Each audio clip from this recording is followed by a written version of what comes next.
நபி ஸல்லல்லாஹு அலைஹி வஸல்லம் அவங்க வந்து குறைஷியர் குலத்தில் இறைவனுடைய தூதா அல்லாஹ் என்னை தேர்ந்தெடுத்தான் அப்படின்னு சொல்லியிருக்கிறாங்க.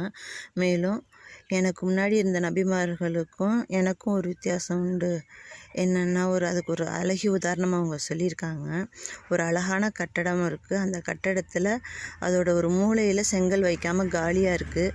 அந்த கட்டடத்தை எல்லாருமே சுற்றி சுற்றி பார்க்குறாங்க. ஆனால் இங்கே ஒரு கல் வச்சுருந்தா நல்லாயிருக்கும் அப்படின்னு சொல்கிறாங்க. அந்த கல் தான் நான் அப்படின்னு சொல்லி நபி ஸல்லல்லாஹு அலைஹி வஸல்லம் அவங்க சொல்லியிருக்கிறாங்க. கியாமத்து நாளில் ஆதம் நபியினுடைய மக்களுக்கு நான் தான் தலைவனாக இருப்பேன். அதே போல் மண்ணறையிலேருந்து முதல்ல எழுப்பப்படுற நபரும் நான் தான் அப்படின்னு சொல்லியிருக்கிறாங்க. முதல் சஃபாத்தை பெறும் பரிந்துரையாளனும் நான் தான், முதல் அங்கீகாரம் பெறுபவனும் நான் தான் அப்படின்னு சொல்லியிருக்கிறாங்க. அவருக்கு 6 சிறப்புகள் இருக்கிறதாகவும் சொல்லியிருக்காரு. பொருள் நிறைந்த நிறைய பொன்மொழிகள் எனக்கு தான் கொடுக்கப்பட்டிருக்கு அப்படின்னு சொல்லியிருக்கிறாங்க. மேலும் என்னை கண்டா எதிரிகள் பயப்படுவாங்கன்னு சொல்லியிருக்காங்க. யுத்த காலத்தில் கிடைச்ச பொருள்கள் எனக்கு அனுமதி அளிக்கப்பட்டிருக்கு அப்படின்னு சொல்லியிருக்கிறாங்க.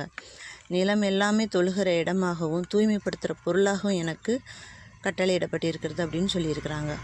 மேலும் மனித குலம் எல்லாத்துக்கும் அல்லாஹ்வின் தூதராக என்ன அனுப்பியிருக்கான் அல்லாஹ் தஆலா அப்படின்னு சொல்லியிருக்கிறாங்க. நபிமார்களோட வருகை என்னால் நிறைவுபடுத்தப்பட்டிருக்கு அப்படின்னு சொல்லியிருக்கிறாங்க. அவங்க எனக்கு 5 சிறப்பு பெயர்கள் இருக்குது அப்படின்னு சொல்லியிருக்கிறாங்க. அதாவது முகம்மது அப்படின்னா புகழப்பட்டவர் என்று அர்த்தம். அகமது அப்படின்னா மிகவும் புகழ்பவர்னு அர்த்தம். அல்மாஹி அப்படிங்கிற பேர்.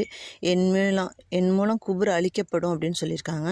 அல் ஹாஷிர் அப்படின்னா மறுமையில் எல்லோரும் எனக்கு பின்னாடி தான் எழுப்பப்படுவாங்க அப்படின்னு சொல்லியிருக்காங்க. அல் ஆகிப் இறுதியான நபி நான் தான் அப்படின்னு சொல்லியிருக்கிறாங்க. ரவுஃப் ரஹீம் அப்படின்னு அல்லாஹ் எனக்கு பெயர் வச்சுருக்கான் அப்படின்னு சொல்லியிருக்கிறாங்க. மேலும் கியாமத்து நாளில் மற்ற நபிமார்களை பின்பற்றுறவங்களை விட என்னை பின்பற்றி வாழ்பவர்கள் தான் அதிகமாக இருக்காங்க அப்படின்னு சொல்லியிருக்காங்க.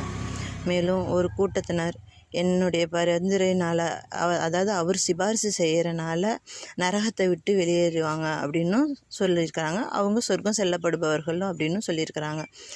நூல் புகாரி, முஸ்லீம்.